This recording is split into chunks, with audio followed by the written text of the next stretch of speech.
October 14th, 1943, 15,000 feet above Schweinfurt, Germany. The pencil scratched across the worn leather of his logbook as a German fighter pilot recorded what seemed like another routine entry.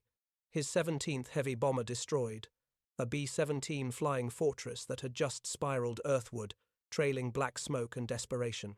Through the canopy of his Focke-Wulf 1190, he watched the remaining fortresses struggle to maintain formation, their gunners spraying desperate streams of .050 caliber rounds into empty sky, where German fighters had been moments before. The mathematics of aerial combat were simple and brutal.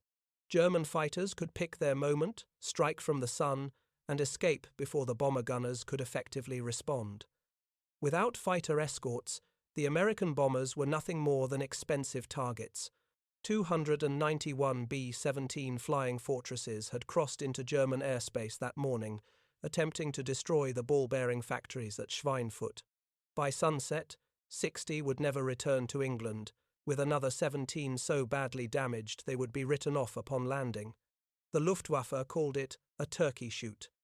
The Americans called it Black Thursday, the darkest day in the history of the 8th Air Force. What neither side knew was that this moment of German triumph would be among their last. Within 4 months, everything would change. The German fighter pilots of late 1943 had every reason for confidence. Men like Major Wilhelm Ferdinand Galland, older brother of Adolf Hedman Georg Peter Adder, and Major Walter Dahl, had turned the interception of American bombers into a science of destruction. They had developed tactics specifically designed to exploit the bomber formation's weaknesses, refined through months of successful combat. The standard American combat box formation, 1-8 to 21 bombers arranged in a three-dimensional defensive pattern, had been designed on the theory that masked defensive firepower could ward off fighter attacks. Each B-7 bristled with 1,350 caliber machine guns, theoretically covering every angle of approach. In practice, German pilots had identified critical weaknesses: blind spots in the nose, limited ammunition supplies, and most importantly, the psychological impact of sustained attacks. Headman Heinz Knoke, commanding 5 divided by JG-11, had perfected the head-on attack that exploited the B-17's weakest defensive position. On February 26, 1943, he had shot down his first heavy bomber, a B-24 Liberator named Maisie, and by October had destroyed 16 more. His technique was precise. Approach from 12 high, dive through the formation at 400 miles per hour, fire a two-conned burst at the cockpit and engines, then break away before the top turret gunners could track. The statistics supported German confidence. During the first Schweinfurt-Regensburg mission on August 17, 1943, the Luftwaffe had shot down 60 bombers, 16% of the attacking force. American losses were so severe that deep penetration raids were suspended for weeks. When they resumed with the second Schweinfurt raid on October 14th, the results were even more devastating. 77 bombers lost or written off. Over 600 airmen killed or captured in a single day. Major Gashper, Group Commander of the TU divided by JG-11, developed the company front attack 8 FW-190s approaching Lineab Brest, saturating the bombers' defensive fire with multiple simultaneous targets. The psychological impact was devastating. American gunners, faced with 8 fighters approaching at a combined closing speed of 600 miles per hour, had seconds to choose targets and often shot at nothing in their panic. The root of American vulnerability lay in simple physics. No Allied fighter in 1943 had the range to escort bombers deep into Germany. The Republic P-47 Thunderbolt, the primary American escort fighter, had a combat radius of only 375 miles with drop tanks, enough to reach the German border, but no further. The twin-engine Lockheed P-38 Lightning could fly further, but suffered mechanical problems at high altitude in the European cold, with engines failing and controls freezing. This limitation meant that American bombers flew the most dangerous portion of their missions over the heart of Germany, completely alone. German fighters simply waited beyond the range of Allied escorts, then attacked with concentrated force. Luftwaffe pilots called the point where Allied fighters turned back the golden moment. Oberleutnant Hans Philipp, who would claim 206 victories before his death in October 1943, described the tactic in recorded accounts. "We tracked the bomber streams on radar, calculating exactly where their escorts would turn back. The moment the little friends left, we pounced. The bombers knew what was coming. You could see them tighten their formations. The escort limitation created a deadly arithmetic. A B-17 formation might face 4 hours of combat over enemy territory, but only 90 minutes with fighter protection. German fighters could attack, land, refuel, rearm, and attack again, while the bombers were still struggling homeward. Some Luftwaffe pilots flew 3 or 4 sorties against a single raid, multiplying their combat effectiveness. The P-51 Mustang's development began not as an American initiative, but as a British request. In April 1940, the British Purchasing Commission approached North American Aviation seeking additional P-40 fighters. Instead, North American proposed building an entirely new fighter in just 120 days. The result was the NA-73X, which first flew on October 26, 1940, a remarkable achievement in rapid development. Initially powered by an Allison V1710 engine, the early Mustang excelled at low altitude, but struggled above 15,000 feet, precisely where bomber escort was needed. The RAF used these early variants for tactical reconnaissance and ground attack, roles where their exceptional range and low-altitude performance proved valuable. But the transformation that would change the air war came from an unlikely marriage of American and British engineering. In April 1942, Rolls-Royce test pilot Ronald Harker flew an Allison-engined Mustang and immediately recognized its potential. The airframe was superb, aerodynamically cleaner than even the Spitfire. What it needed was a better engine. Harker proposed fitting the Mustang with the Rolls-Royce Merlin 61, the same 2-stage supercharged engine that powered the latest Spitfires. The first Merlin-powered Mustang flew in October 1942, and the results were extraordinary. Maximum speed increased from 390 to 440 miles per hour. More importantly, performance above 20,000 feet transformed from marginal to exceptional. The service ceiling jumped from 31,000 to 42,000 feet. The marriage of American mass production capability with British engine technology had created something neither nation could have achieved alone. What made the P-51B truly revolutionary wasn't just its performance, but its range. The secret lay in 3 factors: exceptional aerodynamic efficiency from its laminar flow wing, the internal fuel capacity of 184 grams compared to the P-47's 305 grams, but in a much lighter, more efficient airframe, and the ability to carry external drop tanks without severe performance degradation. The laminar flow wing, designed by North Americans, Edgar maintained smooth airflow much further back along its surface than conventional wings. This reduced drag by nearly 30%, translating directly into fuel efficiency. While a P-47 burned 100 gall per hour in cruise flight, a P-51 consumed only 65 gallons at the same speed. When 7 5-gallon drop tanks were added to the P-51B in early 1944, combat radius extended to 650 miles. With 108 tanks introduced in March 1944, radius stretched to 850 miles, enough to reach Berlin, engage in combat for 20 minutes, and return to England. No other single-engine fighter in the world could match this combination of range and performance. The 354th Fighter Group, nicknamed the Pioneer Mustang Group, received the first P-51BS in November 1943. Based at Boxted in Essex, they were technically part of the 9th Air Force, but were immediately tasked with supporting 8th Air Force strategic bombing missions. Their commander, Colonel Kenneth Martin, had just days to convert his pilots from P-47S to the new fighter. Lieutenant Colonel Glenn Duncan, who would later command the 353rd Fighter Group, flew one of the first orientation flights and later recalled, "The moment I lifted off, I knew we had something special. The Mustang handled like a sports car compared to the truck-like Thunderbolt. It was responsive, fast, and most importantly, it could fly forever." The first P-51B combat mission came on December 1st, 1943, a fighter sweep over Belgium and France. The first escort mission followed on December 5th, too. Among a relatively short-range raid, 16 P-51Bs accompanied the bombers, more as a combat test than a full escort mission. They encountered no enemy fighters, but the mission proved the aircraft's basic suitability for high-altitude escort work. December 13th brought the first long-range escort mission to Kiel, 490 miles from base, previously impossible for Allied fighters. The psychological impact on both sides was immediate.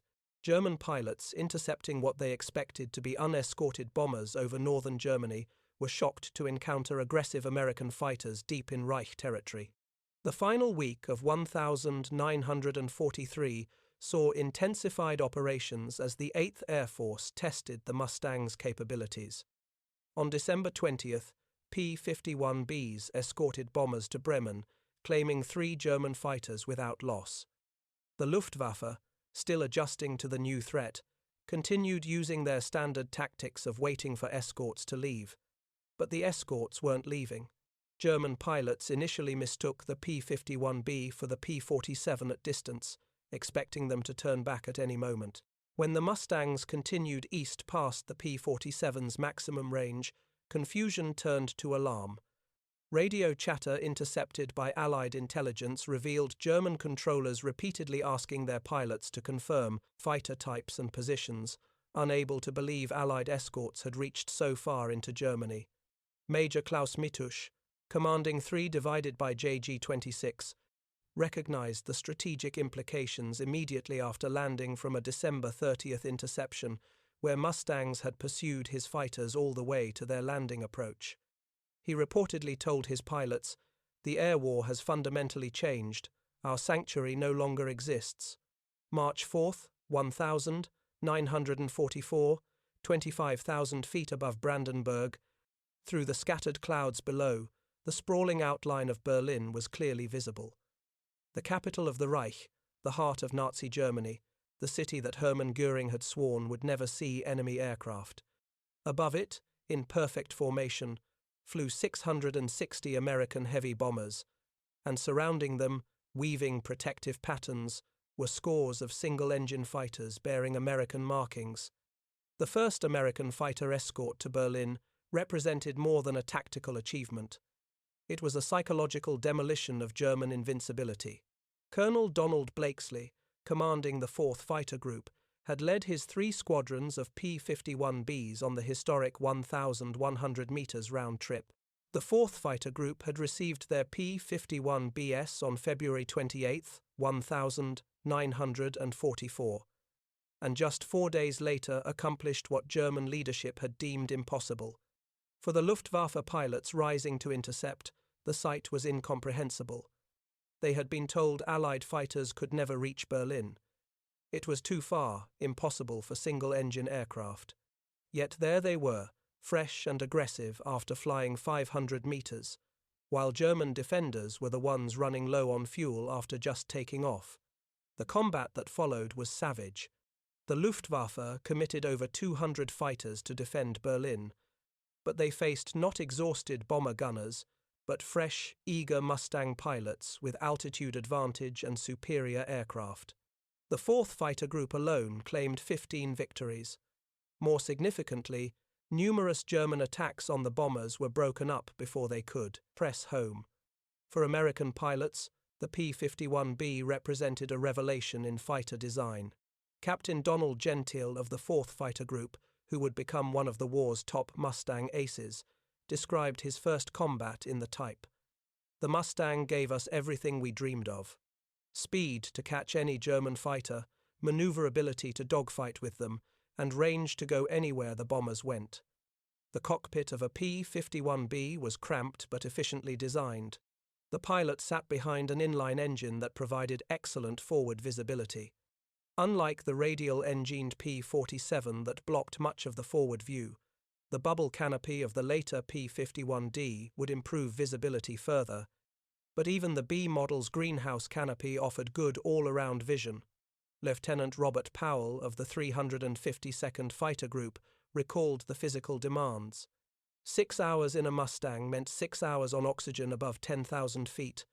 Your mouth would be cotton dry from the oxygen, your back aching from the parachute and dinghy pack you sat on. Your neck sore from constantly swiving to check for enemy fighters. But we had the capability to do the job, and that made all the difference. The appearance of Mustangs over Berlin triggered an immediate crisis in the Luftwaffe High Command. Reich Marshal Hermann Göring initially refused to believe the reports when confronted with proof gun camera footage from German fighters clearly showing P-51 seconds over the capital. He reportedly said, "When I saw Mustangs over Berlin, I knew the jig was up." While this specific quote lacks primary source documentation and may be apocryphal, it captures the shock that German leadership experienced. The tactical implications were devastating. Every assumption about Reich defense had been based on the sanctuary of German airspace beyond escort range. Training fields, assembly areas, and aircraft factories had been located in central Germany, specifically because they were thought safe from fighter attack. Now, American fighters could strafe airfields near Prague, engage German fighters over Munich, and escort bombers to any target in the Reich. Major Gunther Roll, one of Germany's top aces with 275 victories, recognized the strategic shift. The Mustang didn't just extend the bomber offensive, it transformed it. We could no longer choose when and where to fight. They brought the battle to us on their terms, whenever they wished. The Luftwaffe attempted various tactical responses. Sturm Group were formed, heavily armed and armoured FW-190S designed to break through fighter screens and attack bombers at close range. But these lumbering assault fighters were easy prey for nimble Mustangs. The Germans tried mass attacks with entire group attacking simultaneously, but American fighters had the numbers and performance to counter even these. February 20th to 25th, 1944, known as Big Week, demonstrated the transformed dynamics of the air war. The 8th Air Force launched Operation Argument against German aircraft production with P-51 seconds providing escort throughout. In 6 days, the Americans flew 3,300 bomber sorties and 3,673 fighter sorties, losing 226 bombers, but claiming over 500 German fighters destroyed. More critically, the Luftwaffe lost irreplaceable pilots. The American strategy had shifted from simply bombing targets to actively seeking aerial combat. General James Doolittle, commanding the 8th Air Force, issued new orders in January 1944. Fighters were to seek out and destroy the Luftwaffe wherever it could be found, rather than staying close to the bombers. Captain John Godfrey of the 4th Fighter Group described the new aggressive tactics. "We'd escort the bombers to the target, but once they dropped, we'd go looking for trouble. We'd dive to the deck, shoot up airfields, catch German fighters landing or taking off. The mathematics of attrition now favored the Allies overwhelmingly." In January 1944, the Luftwaffe lost 1,311 pilots. In February 2,121. In March 2,115, these losses included many irreplaceable Expert 10 veteran pilots with years of combat experience. American losses, while significant, could be replaced by the massive training programs producing 11,000 new pilots monthly. The P-51 represented more than just extended range. It showcased American industrial and technological superiority. The K-14 computing gun sight, introduced in late 1944, gave Mustang pilots a significant advantage in deflection shooting. This gyroscopic sight automatically calculated lead based on range and rate of turn, dramatically improving accuracy. The Mustang's 650 caliber M2 Browning machine guns, while less powerful than German cannon, offered advantages in ammunition capacity and rate of fire. A P-51 carried 1,880 rounds total, enough for nearly 30 seconds of continuous fire. German fighters, armed with cannon, typically carried ammunition for less than 10 seconds of fire. In a prolonged dogfight, American pilots could afford to take shots. German pilots couldn't. Major Heinz Knoke, one of Germany's top aces with 220 victories, noted the qualitative difference. The Mustang was not just another fighter. It was a weapons system. Everything about it was optimized for its mission. We had excellent aircraft, but nothing that combined all elements so effectively. Behind the statistics lay human tragedy on an unprecedented scale. Young men on both sides, many barely out of their teens, fought desperate battles 6 miles above the earth in temperatures of -50 F. The lucky ones died instantly. Others endured horrific burns, traumatic amputations from cannon shells, or slow deaths in parachutes riddled with bullet holes. Lieutenant William Wisner, of the 352nd Fighter Group, shot down a Bf-109 on March 8, 1944, and watched its pilot bail out. His parachute opened, but he was on fire. I could see him trying to beat out flames on his flight suit as he descended. There was nothing anyone could do. German pilot Walter Schuck of JG-7 described the changing nature of combat. In 1943, we were knights of the air, jousting with bombers in something approaching fair combat. By 1944, we were being pursued relentlessly. Mustangs would follow us down to our airfields, circle overhead while we tried to land, then attack. There was no safety anywhere. The psychological toll was devastating. Luftwaffe pilots who had been confident in 1943 became increasingly fatalistic by mid-1944. Letters home, censored by German authorities but preserved in archives, revealed deepening despair. One pilot wrote in April 1944, "We take off knowing most of us won't return. The Americans are everywhere, always above us, always with more fuel, more ammunition." As spring turned to summer in 1944, the Mustang's range enabled a strategic campaign that would the German war machine: the systematic destruction of oil production. Synthetic oil plants at Lower, Pulitz, and Brooks, previously beyond escort range, now faced regular precision attacks with full fighter protection. The impact was catastrophic for the Luftwaffe. Aviation fuel production fell from 175,000 tons in April 1944 to 30,000 tons in July, and just 10,000 tons in September. Training flights were curtailed, then eliminated entirely. New pilots arrived at combat units with as few as 50 hours total flight time, compared to American pilots with 300 to 400 hours. Obus Johannes Steinhoff, commanding JG-7, described the crisis. "We had the world's first operational jet fighter, the M262, capable of 540 miles per hour, but we could barely fuel them for combat missions. I watched helplessly as dozens of these superb aircraft sat idle while Mustangs roamed freely overhead." June 6, 1944, demonstrated the complete reversal of air superiority. On D-Day, the Luftwaffe managed only 319 sorties over France compared to 14,674 Allied sorties. Only 2 German fighters appeared over the invasion beaches. Mustangs and other Allied fighters had established such dominance that the invasion proceeded under an aerial umbrella virtually unchallenged by German aviation. Oberstleutenant Josef Pips Prill, commanding JG-26, flew one of those 2 sorties with his wingman Unteroffizier Heinz Knoke. Making a single strafing run along Sword Beach, Prill later described the mission as suicide disguised as duty. They survived only because Allied fighters were too surprised to react to the lone pair of FW-190. The Mustang's role extended beyond escort to active fighter bombing. P-51 pilots became adept at train busting, destroying locomotives with their .050 caliber guns. A single Mustang could carry 2 500-pound bombs or 105 in rockets in addition to its guns, making it a formidable ground attack aircraft.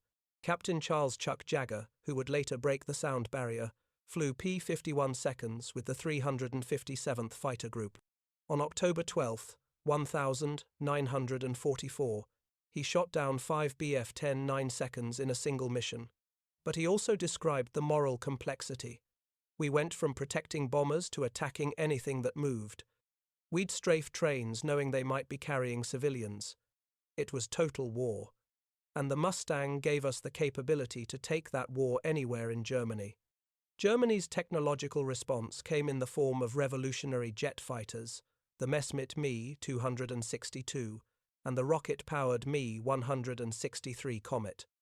The Me-262, capable of 540 miles per hour, was nearly 100 miles per hour faster than the P-51D.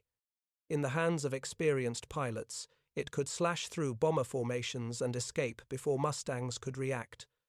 Yet, even these technological marvels couldn't reverse the tide. Adolf Galland, flying a Mi-262 with JV-44 in 1945, shot down 7 aircraft but recognized the futility. We were like a few tigers facing hundreds of wolves. For every Mi-262, the Americans had 50 Mustangs, and Mustangs could loiter over our airfields, attacking jets when they were most vulnerable during takeoff and landing.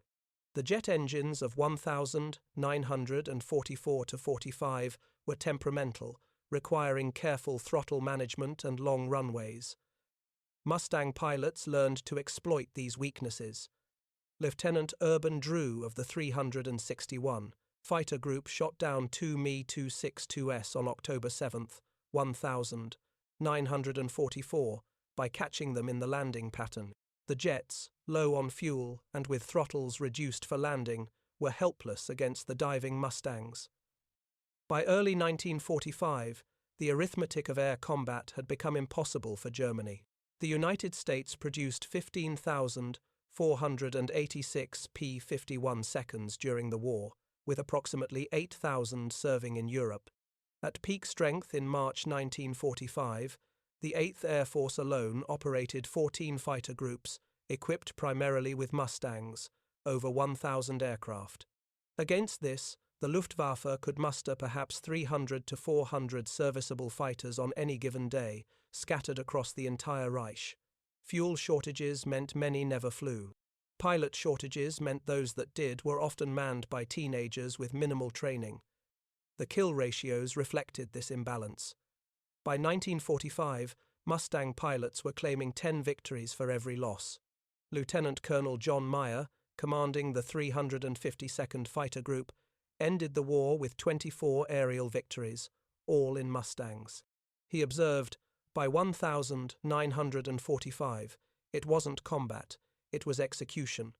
We'd find German airfields, circle overhead, and shoot down anyone who tried to take off or land. The Mustang had made all of Germany a combat zone. After the war, captured Luftwaffe pilots provided revealing testimony about the Mustang's impact. General der Jagdflieger Adolf Galland in his memoirs wrote, "The P-51 was perhaps the most significant fighter aircraft of World War II. Until it appeared, we had controlled the timing and tempo of air battles over Germany. After it arrived, we never regained the initiative." Major Heinz Knoke, who survived the war with 33 victories, was more blunt. The Mustang killed the Luftwaffe, not the bomber offensive, not the invasion, but that fighter that could fly to Poland and back. We went from predators to prey in the span of 3 months. Perhaps most poignant was the testimony of younger pilots who entered combat late in the war. They flew their first missions with minimal PALAS training, facing experienced American pilots in superior aircraft. One captured pilot stated, "I flew my first combat mission in November 1944 with 55 hours total flight time. On my third mission, I saw Mustangs for the first time. They were everywhere. I knew then that we had lost not just the war, but the sky itself." The Mustang's contribution extended far beyond tactical victories. By enabling deep penetration raids with acceptable losses, it allowed the systematic destruction of German industry. Oil production, the Wehrmacht's Achilles heel, was reduced to 10% of requirements by March 1945. The transportation network was shattered, preventing movement of troops, supplies, and raw materials. Aircraft production, though maintained at high levels through dispersal, became meaningless when there was no fuel to fly the planes or trained pilots to man them. General Karl Spaatz, commanding United States strategic air forces in Europe, stated, "The P-51 was the decisive weapons system of the European air war. It made possible the daylight bombing campaign, the invasion of Europe, and the systematic destruction of German military power." Beyond strategic impacts lay profound human transformation. German pilots who had entered combat in 1943 as confident warriors emerged from the war, if they survived, as changed men. Many spoke of specific moments when they realized the war was lost, almost always connected to their first encounter with Mustangs deep over Germany. Some German pilots experienced a different transformation from enemy to admirer. Many Luftwaffe veterans, after witnessing American material superiority and humane treatment of prisoners, questioned everything they had been told about their enemies. The contrast between Nazi propaganda and reality proved devastating to morale and ideology alike. The P-51 represented a watershed in fighter design, influencing aircraft development for decades. Its laminar flow wing demonstrated the potential for dramatic drag, reduction. The integration of British engine technology with American airframe design established a model for international cooperation that would continue through NATO and other alliances. The Mustang's range achievement changed fundamental assumptions about fighter aircraft. Pre-war doctrine held that fighters were short-range point defense weapons. The P-51 proved that fighters could be strategic weapons capable of projecting power hundreds of miles from base.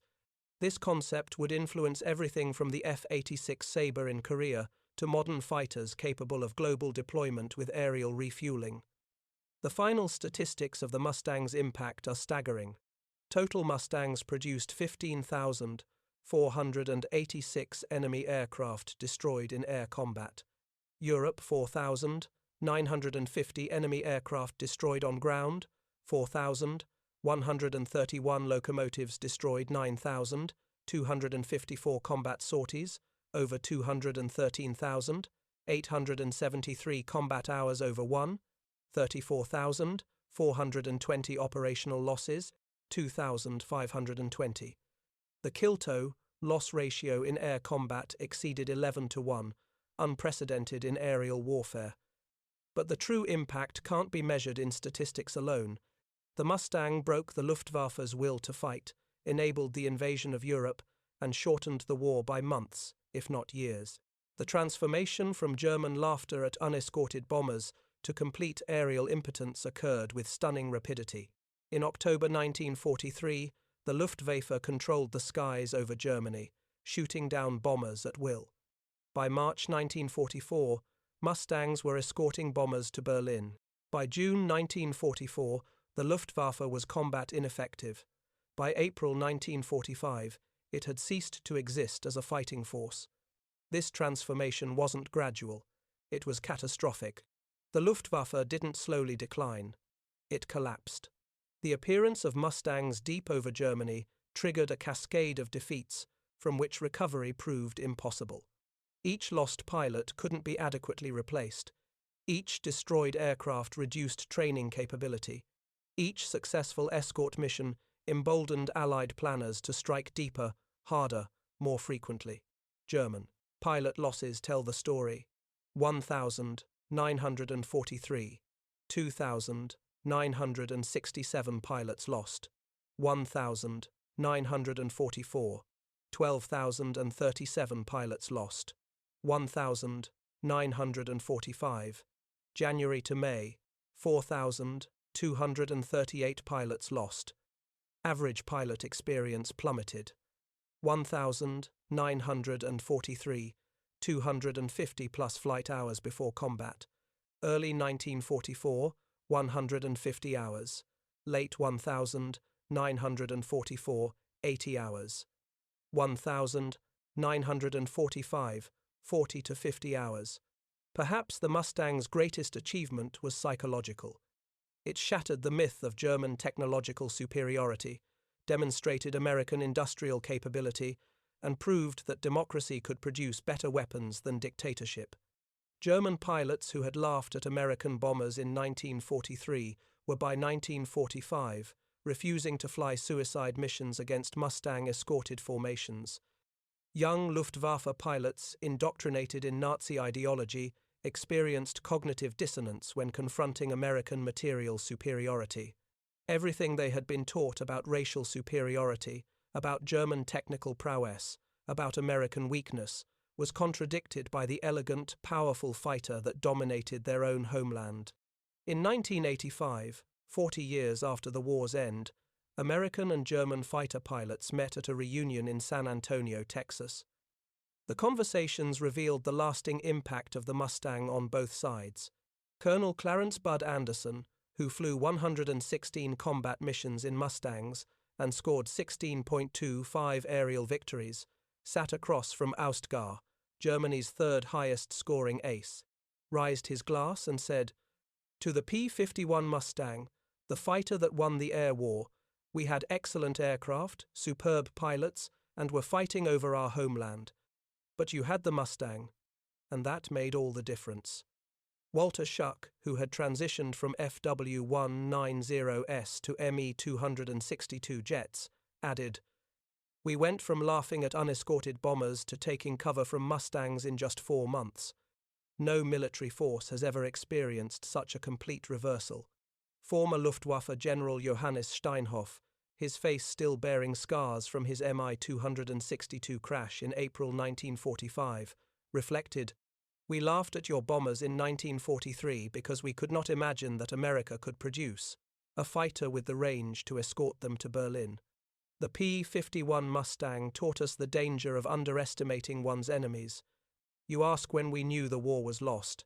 It was that day in March 1944, when we looked up and saw Mustangs over Berlin. At that moment, every German pilot knew the truth. We had already lost. The transformation from German pilots laughing at unescorted American bombers to cowering from Mustang fighters represents one of the most complete reversals in military history.